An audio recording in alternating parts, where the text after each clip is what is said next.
చిట్యాల ఐలమ్మ గారి వర్ధంతిని పురస్కరించుకొని ఖమ్మం పట్టణంలో వీరనారీమణుల ఆశయ సాధన సమితి బీసీ మహిళా రాజకీయ రిజర్వేషన్ వేదిక ఆధ్వర్యంలో నిర్వహిస్తున్న ఈ సదస్సుకి అధ్యక్షత వహిస్తున్న త్రివేణి గారికి, డాక్టర్ గ్రీష్మ గారికి, మా చెల్లెలు మహిళా రాజకీయ రిజర్వేషన్లో బీసీ మహిళా కోట గురించి ఒక ఉద్యమాన్ని నడిపిస్తున్న నా చెల్లె ప్రముఖ కవయిత్రి దాసోజు లలిత గారు, విప్లవోద్యమం నుండి బహుజనోద్యమం వరకు త్యాగపూరితమైన పోరాట మార్గంలో నడుస్తున్న అడ్వకేటు లక్ష్మి గారికి, మారోజు సృజన గారికి, షేక్ నజిమా గారికి, అదేవిధంగా నాగయ్య గారికి, ఉపేంద్రమ్మ గారికి, నాగేశ్వరరావు గారికి, ఈ కార్యక్రమాన్ని ఏర్పాటు చేసిన భద్రు గారికి, హైదరాబాద్ నుండి వచ్చిన ప్రముఖ కవి మేధావి దాసోజు కృష్ణమాచారి గారికి, జర్నలిస్టు నాస్తికోద్యమ నాయకులైన రాకేష్ నాస్తిక్ గారికి, వేదాంత్ గారికి, అదేవిధంగా విప్లవశ్రీ, ఈ కార్యక్రమంలో పాల్గొంటున్న మీ అందరికీ ముందుగా జై భీమ్, లాల్ సలాం. జోహార్ చిట్యాల ఐలమ్మ, జోహార్ చిట్యాల ఐలమ్మ. సాధిస్తాం ఐలమ్మ ఆశయాలను, సాధిస్తాం ఐలమ్మ ఆశయాలను. ఇవాళ ఐలమ్మ మరణించిన రోజు. తెలంగాణ గడ్డ మీద భూస్వాములను, జమీందారులని, దేశ్ముఖుల్ని తరిమి కొట్టిన ఐలమ్మ మరణించిన రోజు. ఈ తెలంగాణలోనే కాదు, దేశవ్యాప్తంగా పేదరికం తొలగిపోవాలని, కష్టాలు కన్నీళ్ళు తొలగిపోవాలని, ఈ దోపిడీ చేసే భూస్వాములకు వ్యతిరేకంగా మహిళలంతా సాయుధ యుద్ధం చేయాలని సమసమాజాన్ని కోరుకున్న ఐలమ్మ మరణించిన రోజు. ఆ ఐలమ్మ పుట్టిన నేల మీద నుంచి వచ్చిన వాణ్ణి నేను. పాలకుర్తి గ్రామం మాది. తెలంగాణలో, ఈ దేశంలో అసమానతలు లేని సమాజాన్ని నిర్మించాలని కలలుగన్న ఐలమ్మ, దుఃఖం లేని సమాజాన్ని నిర్మించాలని యుద్ధం చేసిన ఐలమ్మ ఆశయాలు ఏమిటి? ఆమె కోరుకున్న సమాజం ఈరోజు నిర్మాణమైందా? భూమి భుక్తి విముక్తి కోసం, వెట్టి చాకిరి నుంచి విముక్తి కోసం ఆంధ్ర మహాసభ నాయకత్వంలో 1946లో మొదలైంది. ఆమెతోటే సాయుధ పోరాటం మొదలైంది. ఆ తర్వాత అది కమ్యూనిస్టు పార్టీ నాయకత్వంలో ఒక గొప్ప పోరాటంగా సాగింది. సుమారు ఒక 10,000 గ్రామాలలో ప్రజారాజ్యాలు ఏర్పడ్డాయి, గ్రామరాజ్యాలు ఏర్పడ్డాయి. లక్షలాది ఎకరాల భూమిని పేద ప్రజలు స్వాధీనం చేసుకొని దున్నుకున్నారు. ఆమె మొదలుపెట్టిన ఆ ఉద్యమాన్ని అంతం చేయడానికి ఆనాడు అప్పుడే స్వతంత్రం వచ్చి కొత్తగా ప్రధానమంత్రి అయినటువంటి జవహర్లాల్ నెహ్రూ గారు సాయుధ బలగాలని మన తెలంగాణ మీదకి పంపించాడు, మిలిటరీని పంపించాడు. ఆ మిలిటరీ ఊచకోతలో సుమారు 3,000 పైచిలుకు వీరులు అమరులయ్యారు. అంతకన్నా రెట్టింపు సంఖ్యలో హైదరాబాదును ఆనుకొని ఉన్నటువంటి ప్రాంతాల్లో ఔరంగాబాదు, దౌలతాబాదు మొదలుకొని హైదరాబాదు, నల్లగొండ, రంగారెడ్డి, మెదక్ జిల్లాల్లో సుమారు 2 లక్షల మంది ముస్లింలని మిలిటరీ ఊచకోత కోసింది. ముస్లింలని ఊచకోత కోసిన సంఘటన కూడా మనకెవరు చెప్పలేదు. సుందర్లాల్ కమిషన్, నెహ్రూ పంపించిన సైన్యాలు తెలంగాణలో ఉన్న ముస్లింల్ని ఊచకోత కోసాయి. రజాకార్ల పేరు మీద 2 లక్షల మంది ముస్లింలని చంపారు అని చెప్పి సుందర్లాల్ కమిషన్ రిపోర్ట్ సబ్మిట్ చేస్తే ఆ రిపోర్ట్ని చర్చకి రాకుండా, పార్లమెంటులో చర్చకి రాకుండా పక్కకు పెట్టింది ఆనాడున్నటువంటి ప్రభుత్వం. ఈనాడు కూడా ఆ విషయం మీద చర్చ జరగట్లేదు. పేదల విముక్తి కోసం ఆర్థిక అసమానతలు తొలగిపోవాలని, ముఖ్యంగా భూమి లేని పేదల చేతుల్లో ఉండాలని, భూమిని భూకామాంధులు దేశముఖులు తమ కాళ్ళ కింద తొక్కి పెట్టారని పోరాటం చేస్తున్న నిరుపేదల మీద తుపాకులతో దాడి చేసి ఊచకోత కోసేది ఆనాడున్నటువంటి నెహ్రూ సైన్యం. అది మిలిటరీ సైన్యం. యాక్చువల్గా మిలిటరీ పద్ధతి ప్రకారంగా, చట్టం ప్రకారంగా తన సొంత ప్రజల మీదనే తన మిలిటరీని ప్రయోగించడం మానవ హక్కుల ఉల్లంఘన కిందికి వస్తుంది. కాబట్టి ఉపయోగించింది మిలిటరీని, పేరు పెట్టింది మాత్రం పోలీస్ యాక్షన్. పోలీసులకి శాంతి భద్రతల రీత్యా తన సొంత ప్రజల్ని అరెస్ట్ చేసే అధికారం ఉంటుంది, ప్రాసిక్యూట్ చేసే అధికారం ఉంటుంది, హింసించే అధికారం కొద్దిగా ఉంటుంది. అందుకని మిలిటరీని ఉపయోగించి పేరు మాత్రం పోలీస్ యాక్షన్ అని పెట్టారు. ఆ క్రమంలో 2,04,000 మంది చనిపోయారు. 2 లక్షల మంది ముస్లింలు చనిపోయారు. 4,000 మంది కామ్రేడ్లు మన కమ్యూనిస్టులు చనిపోయారు. ఇంత రక్తం చిందింది కదా. ఐలమ్మ కోరుకున్న భూమి మన ఆడవాళ్ళకు దక్కిందా? ఐలమ్మ కోరుకున్న భూమి మన పేదవాళ్లకు దక్కిందా? ఇదే వరంగల్, కరీంనగర్, ఖమ్మం, నల్లగొండ జిల్లాలో ఎంతో అద్భుతమైన సాయుధ పోరాటం జరిగితే ఆ భూమిని మళ్ళీ భూస్వాములకి అప్పగించడం కోసం ఆనాడున్న ప్రభుత్వం ప్రయత్నం చేసింది. ఆ తర్వాత ఆ భూమి కోసమే మళ్ళీ ఇక్కడ నక్సల్బరీ మూమెంట్ జరిగింది. ఆ నక్సల్బరీ మూమెంట్లో మళ్ళీ దొరల్ని పట్టణాలకి తరిమేసి ఆక్రమించుకున్న భూముల్ని ధరణి పేరు మీద కాస్రా పహానీని ప్రామాణికంగా తీసుకొని 1953-54 ప్రామాణికంగా తీసుకొని ఆ కాస్రా పహానీలో ఏ దొరల పేర్లు అయితే వచ్చాయో ఆ దొరలకే మళ్ళా భూమిని అప్పగించారు. భూమి కోసం ఇక్కడ యుద్ధం జరుగుతుంది. భూమి కోసం ఈ తెలంగాణ రక్తాన్ని చిందించింది. కానీ ఆ భూమి మన పేదలకి దక్కలేదు. ఏ భూమి కోసమైతే చిట్యాల ఐలమ్మ దుడుగర్ర తీసుకొని విష్ణు దేశ్ముఖుల మీద యుద్ధం చేసిందో ఆ మహిళలకి భూమి దక్కలేదు. ఇప్పటికీ రిజిస్ట్రేషన్ చేస్తే ఎవరి పేరు మీద చేస్తున్నాం భూములు? పట్టాలన్నీ ఎవరి పేరు మీద ఉన్నాయి?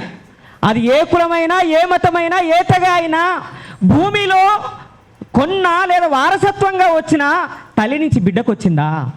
తండ్రి నుంచి కొడుకు వచ్చింది.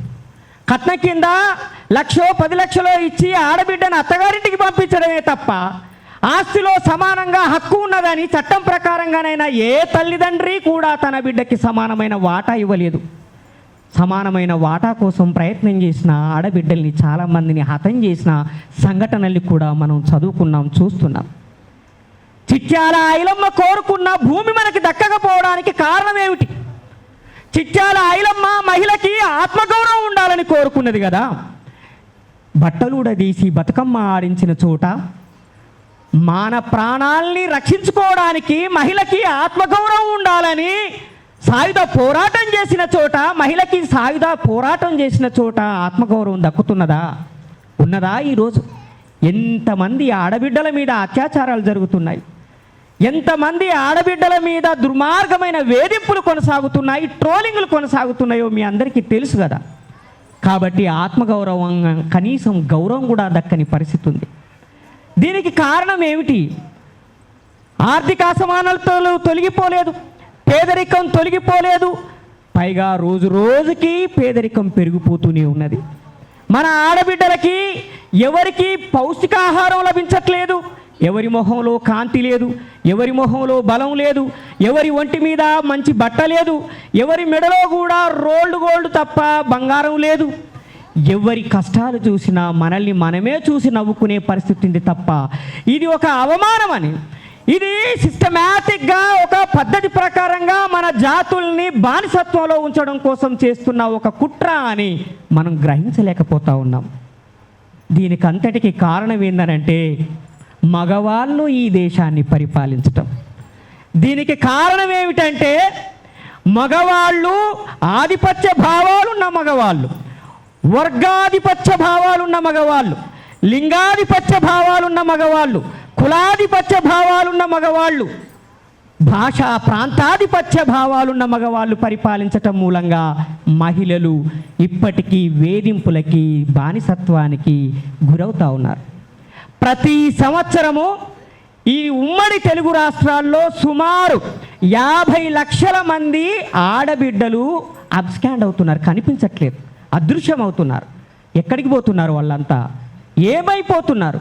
వాళ్ళ అవయవాలు అమ్ముకున్నారా? వాళ్ళని తీసుకెళ్ళి రెడ్ లైట్ ఏరియాల్లో అమ్ముకున్నారా? వాళ్ళని చంపేశారా? తెలియని పరిస్థితి. కొన్ని వేల మంది మహిళలు అదృశ్యమవుతూ ఉంటే ఏ ఒక్కరోజైనా అసెంబ్లీలో మహిళల అదృశ్యం మీద చర్చ జరిగిందా? ప్రేమించిన అబ్బాయిని పెళ్లి చేసుకున్న పాపానికి కన్న తల్లిదండ్రులే నిజామాబాదులో ఆ ఆడబిడ్డని చంపేసి బూడిద చేశారు. నచ్చిన అబ్బాయిని ప్రేమించి పెళ్లి చేసుకోవడము ఒక మహిళ హక్కు. తన మానవ హక్కుని, పౌర హక్కుని ఉపయోగించుకుంటే కన్న తల్లిదండ్రులు చంపుతున్నారు, అవతలి వాళ్ళు చంపుతున్నారు. ఏ రోజైనా మన అసెంబ్లీలో ఈ దేశంలో మహిళల మీద జరుగుతున్న అత్యాచారాల మీద ఒక్కరోజైనా చర్చ జరిగిందా? జరగలేదు. పార్లమెంటులో మనీషాని అత్యంత దారుణంగా చంపినప్పుడు పార్లమెంటులో ఒక్కరోజైనా చర్చ జరిగిందా? ముక్కుపచ్చలారని ఆడబిడ్డ మీద అత్యాచారం చేసి చంపితే ఏనాడైనా చనిపోవాల్సిందే కదా, ఇంకా ఆమెకు తొందరగా విముక్తి కలిగించామని చెప్పి దేవాలయంలో అత్యాచారం చేసినటువంటి బ్రాహ్మణ వర్గం వాదించింది కదా. పార్లమెంటులో నరేంద్ర మోడీ ఈరోజైనా చర్చించాడా? ఇదే తెలంగాణలో కేసీఆర్ కానీ రేవంత్ రెడ్డి కానీ ఎవరైనా ఒక మహిళకు సంబంధించి అత్యాచారమో అన్యాయమో జరిగినప్పుడు, మహిళల పేర్ల మీద ఉన్న భూములు లాక్కున్నప్పుడు, మహిళలు ఎంఆర్ఓ ఆఫీస్ చుట్టూ తిరుగుతూ, కలెక్టరేట్ల చుట్టూ తిరుగుతూ మా భూములు మాకు ఇవ్వండి అని పోరాడుతున్నప్పుడు ఒక్కరోజైనా మహిళల గురించి చర్చ జరిగిందా? జరగలేదు. ఎందుకు జరగలేదు? మగవాళ్ళు పాలిస్తున్నారు కాబట్టి జరగలేదు. ఇది మగవాళ్ళు నిర్మించిన ప్రపంచం. ఈ మగవాళ్ళని తయారు చేసిన ఆడవాళ్ళు వీళ్ళు. ఇంతకుముందు చెప్పారు మా అక్క లక్ష్మక్క, ఆడవాళ్ళని ఎలా తయారు చేస్తున్నాం. ఆడవాళ్ళుగా పుట్టరు, women not born, they are made. ఆడపిల్లలు పుట్టరు, వాళ్ళని ఆడపిల్లలుగా తయారు చేస్తారు. నువ్వు ఈ పని చేయదు బిడ్డ, ఆ పని చేయదు బిడ్డ, ఇది తినొద్దు బిడ్డ, అది తినొద్దు బిడ్డ, ఇది వేసుకోవద్దు బిడ్డ, జుట్టు ఇట్లా దూకోవాలి బిడ్డ, అట్లా కూర్చోవాలి బిడ్డ, ఇట్లా నడవాలి బిడ్డ.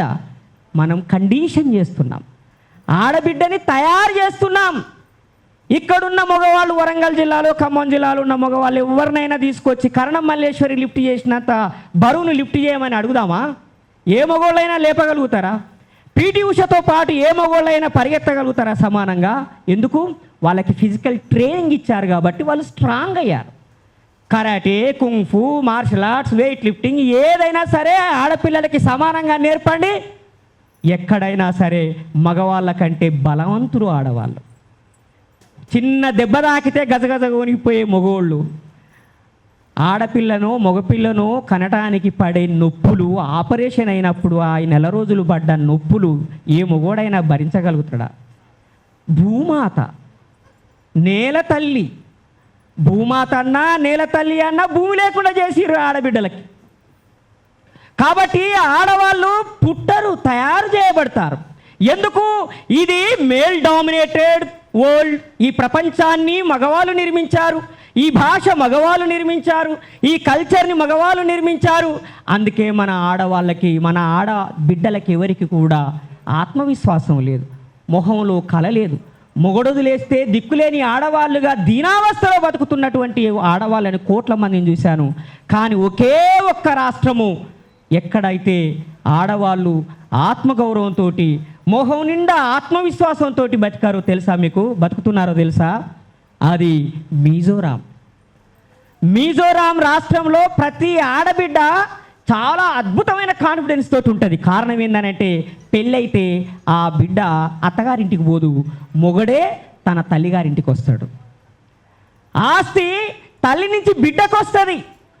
వదిలేస్తే మొగోడు ఇల్లు వదిలేసిపోవాలి తప్ప ఆస్తి వాడికి పోదు. కాబట్టి ఆర్థిక బలము, కన్న తల్లిదండ్రుల బలము మిజోరాం స్త్రీలకి ఉన్నది. కాబట్టి వాళ్ళు గారో హిల్స్ మీద ఉన్న, కుకీ హిల్స్ మీద ఉన్న, జంతియా హిల్స్ మీద ఉన్న ట్రైబ్స్ అందరూ కూడా ఆ మహిళలు చాలా ఆత్మవిశ్వాసంతో, ధైర్యంగా, సెక్యూర్డ్గా బతుకుతున్నారు. మగవాళ్ళందరూ అభద్రతా భావంలో బతుకుతున్నారు. ఇక్కడ మన ఆడవాళ్ళ మొహం నిండా ఎంత అభద్రతా భావం ఉంటుందో అంత అభద్రతా భావం మిజోరాంలో ఉన్న మగవాళ్ళలో ఉంటుంది. పాపం వాళ్ళకు కూడా దిక్కు లేదండి, వదిలేస్తే ఏమైపోతుంది అంటారు ఆడవాళ్ళు. నేను అక్కడ మాట్లాడినప్పుడు అంటే ఆస్తిలో ఆడవాళ్ళకి ఆత్మగౌరవం ఉన్నది, భద్రత ఉన్నది, అది రావాలి. పెళ్లి చేస్తే అత్తగారింటికి ఆడబిడ్డ పోకుండా అల్లుడే తన దగ్గరికి రావాలి. అలాంటి సిస్టమ్ వస్తే అది మాతృస్వామిక వ్యవస్థ. ఈ దేశాన్ని ఒకప్పుడు మాతృస్వామిక వ్యవస్థ నడిపించింది. కానీ ఆ మాతృస్వామిక వ్యవస్థని పితృస్వామిక వ్యవస్థగా మార్చేసి చట్టాలన్నిటినీ వాళ్ళకు అనుకూలంగా తయారు చేసి వాళ్ళు మాత్రమే ప్రపంచాన్ని, ఈ దేశాన్ని, రాష్ట్రాన్ని పరిపాలించి మొత్తము దేశ జనాభాలో సగభాగం ఉన్నటువంటి సమాజాన్ని వెనకబడేశారు, తొక్కేశారు, అన్యాయం చేశారు. అందుకే మహిళల సాధికారత సాధ్యం కావాలన్నా, మహిళా విముక్తి సాధ్యం కావాలన్నా చట్టసభల్లో మహిళలకి ప్రాతినిధ్యం ఉండాలి.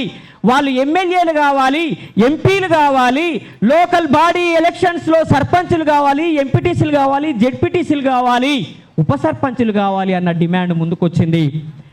1970 దశకంలో ఈ దేశంలో ఉన్న మహిళల స్థితిగతుల మీద 10 సంవత్సరాల పాటు ఒక అధ్యయనం జరిగింది. ఆ అధ్యయనంలో తేలిన విషయం ఏంటంటే ఇంట్లో వాళ్ళు అన్యాయానికి గురవుతున్నారు, బయట పనిచేసే చోట అన్యాయానికి గురవుతూ ఉన్నారు. మీరు కూలి పనికి పోతే తక్కువ కూలి, మీరు నౌకరికి పోతే తక్కువ నౌకరి, ఒక గవర్నమెంట్ ఉద్యోగాల్లో తప్ప మిగతా ఎక్కడ కూడా పురుషులతో పాటు సమానంగా ఆడవాళ్ళకి జీతాలు ఇవ్వట్లేదు. కాబట్టి ఈ అన్ని అధ్యయనం చేసిన తర్వాత ప్రపంచవ్యాప్తంగా ఉన్న మహిళలందరూ మహిళా సాధికారికత కోసం పోరాటం చేయడం మొదలుపెట్టారు. అదేవిధంగా మన దేశంలో కూడా ఒక కమిటీని ఏర్పాటు చేయడం జరిగింది. 1971లో పార్లమెంటే ఏర్పాటు చేసిన ఆ కమిటీ మహిళల మీద జరుగుతున్న వివక్షని గణాంకాలతో సహా నివేదించటం జరిగింది. దాని ప్రకారంగా మహిళలకి చట్టసభల్లో రిజర్వేషన్ ఉండాలి అని చెప్పి నిర్ణయించటం జరిగింది. ఆ బిల్లుని 30 సంవత్సరాల పాటు ఎక్కడ కూడా చర్చకు రాకుండా, పార్లమెంటులో కనీసం పెట్టకుండా వాయిదా వేస్తూ వచ్చారు. చివరికి 2018లో ఆ చట్టాన్ని ఆమోదించడం జరిగింది. ఇప్పుడు 33% రిజర్వేషన్లు 2029 నుండి అమలు చేయబోతా ఉన్నారు. అంటే 100కి 33 మంది అసెంబ్లీలో కూర్చుంటారు, 100కు 33 మంది పార్లమెంట్లో కూర్చుంటారు. ఇప్పుడు పార్లమెంట్లో కూర్చున్న మహిళల సంఖ్య ఎంత అంటే కేవలం 73 మంది మాత్రమే. గత లోక్సభ సమావేశంలో మహిళలు 75 ఉంటే ఈసారి 73 మంది మాత్రమే అయ్యారు. అంటే 1% తగ్గినట్టుగా గణాంకాలు తెలియజేస్తున్నాయి. 117 అసెంబ్లీ సీట్లుంటే ఇక్కడ మనకి 36 మంది మహిళలు రేపు ఎమ్మెల్యేలు కాబోతున్నారు. కానీ 36 మంది మహిళా నాయకులు ఉన్నారా? ఒక రేణుకా చౌదరి, ఒక కొండా సురేఖ, ఒక డీకే అరుణ, ఒక కడియం కావ్య, అంత కొట్టిన అన్ని పార్టీల నుండి చూస్తే 10 మంది కూడా మహిళలు లేరు. నాకు రేణుకా చౌదరి గారిని చూస్తే చాలా గర్వంగా అనిపిస్తుంది, గౌరవం అనిపిస్తుంది. కమ్మవాళ్ళే కావచ్చు వాళ్ళు, కానీ ఆ కులం కూడా పితృస్వామ్య భావాలు కలిగిన కులమే. అలాంటి కులములో, అలాంటి రాజకీయ పార్టీలో ఆమె ఖమ్మాన్ని శాసించింది చాలా సంవత్సరాల పాటు. వెలుగు నీడలు ఎవరికైనా ఉంటే అది పక్కకు పెట్టండి. ఒక మహిళగా పితృస్వామ్య ఆధిపత్యం ఉన్న ఈ రాజకీయాల్లో ఆమె తన అస్తిత్వాన్ని చాటింది. గీతారెడ్డి గారు ఎంత గొప్ప వ్యక్తి. అదేవిధంగా వీళ్ళందరికంటే ముందున్నటువంటి తల్లులు ఇద్దరున్నారు, వాళ్ళని జ్ఞాపకం చేసుకోవాలి.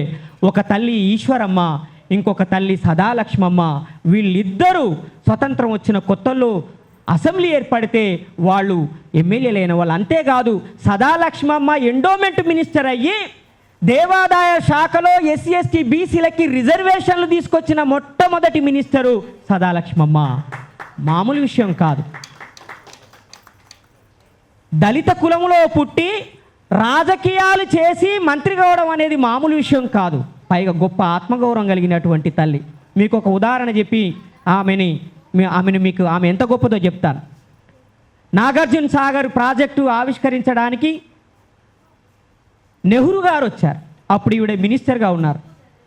ఆ టైంలో చాలా సరదాగా నెహ్రూ గారు ఆమె మీద చేయబోయారు, ఇట్లా భుజం మీద. Mister Nehru, mind your language, mind your body అని అన్నది ఆమె. నా మీద చేయేస్తా, హౌ డేర్ యూ అని అన్నది. నెహ్రూ గారు భుజం మీద చేయేస్తే పొంగిపోయే రోజుల్లో నెహ్రూ గారు పిలిస్తే మాట్లాడాలని ఆశపడే రోజుల్లో సదాలక్ష్మమ్మ నెహ్రూకి బుద్ధి చెప్పింది. అంత గొప్ప ఆత్మగౌరవం కలిగినటువంటి తల్లి సదాలక్ష్మమ్మ. అలాంటి వాళ్ళు ఇప్పుడు ఎంతమంది ఉన్నారు ఇక్కడ? కాబట్టి ఇప్పుడు మన బాధ్యత ఏంటంటే, నేను మా చెల్లె దాసోజి లలితతో మాట్లాడినప్పుడు చెప్పిన విషయం ఏంటంటే, రాబోయే ఎన్నికల నాటికి 36 మంది మహిళా రాజకీయ నాయకులని నువ్వు తయారు చేయాలి. అందులో నువ్వు ఒకదానివి కావాలి. రేపు 36 మంది మహిళలు పోటీ చేయడానికి సిద్ధంగా ఉండేలా నువ్వు తయారు చేయాలి. నువ్వు కూడా ఎమ్మెల్యేగా పోటీ చేయాలని చెప్పడం జరిగింది. విముక్త చిరుతల కచ్చి పార్టీ తరఫున మహిళా విముక్తి ఒక ప్రధానమైన సిద్ధాంతంగా ఉన్న మా పార్టీ బీసీ మహిళలకి రిజర్వేషన్లు ఇవ్వాలి అన్న డిమాండ్ని సంపూర్ణంగా సమర్థిస్తున్నది.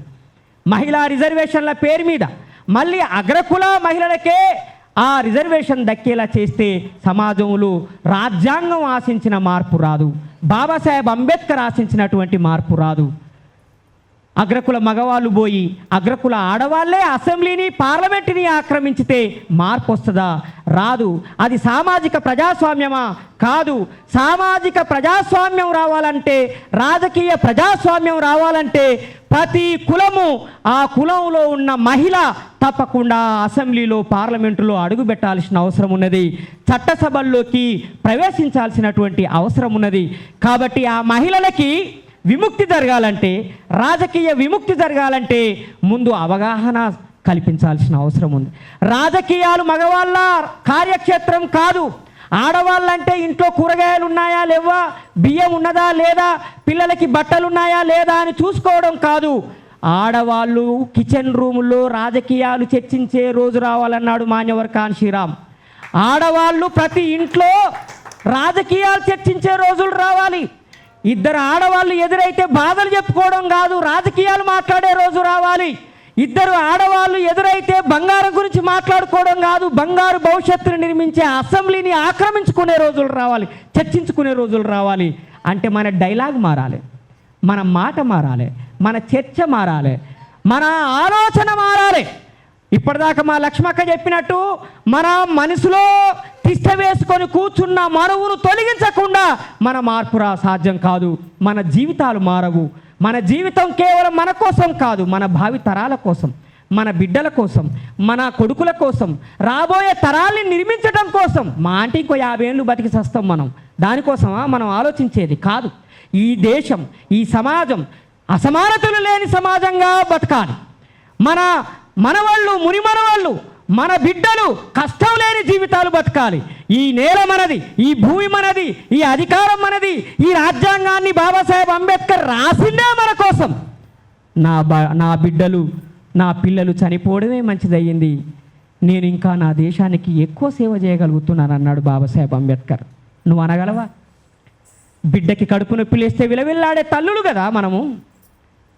కొడుక్కి యాక్సిడెంట్ అయితే పరిగెత్తుకొని అప్పోలోకి పోయే తండ్రులం కదా మనము. కళ్ళ ముందే కన్న పిల్లలందరూ చనిపోతూ ఉంటే నా పిల్లలు చనిపోవడమే మంచిదయ్యింది, నేను దేశానికి ఎక్కువ సేవ చేయగలుగుతా అన్నాడు బాబాసాహెబ్ అంబేద్కర్. ఎందుకు? ఆయన మనల్ని బిడ్డలుగా భావించాడు కాబట్టి. మనం పుట్టక ముందే మనల్ని బిడ్డలుగా భావించాడు. మనం పుట్టక ముందే మనల్ని తన కొడుకులుగా భావించాడు.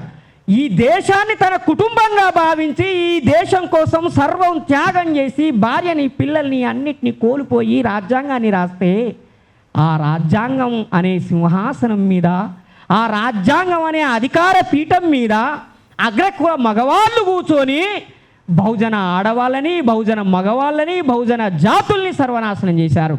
అందుకని ఇప్పుడు ఇంకా ఈ అధికారం మీద మీ ఆధిపత్యం చెల్లదు.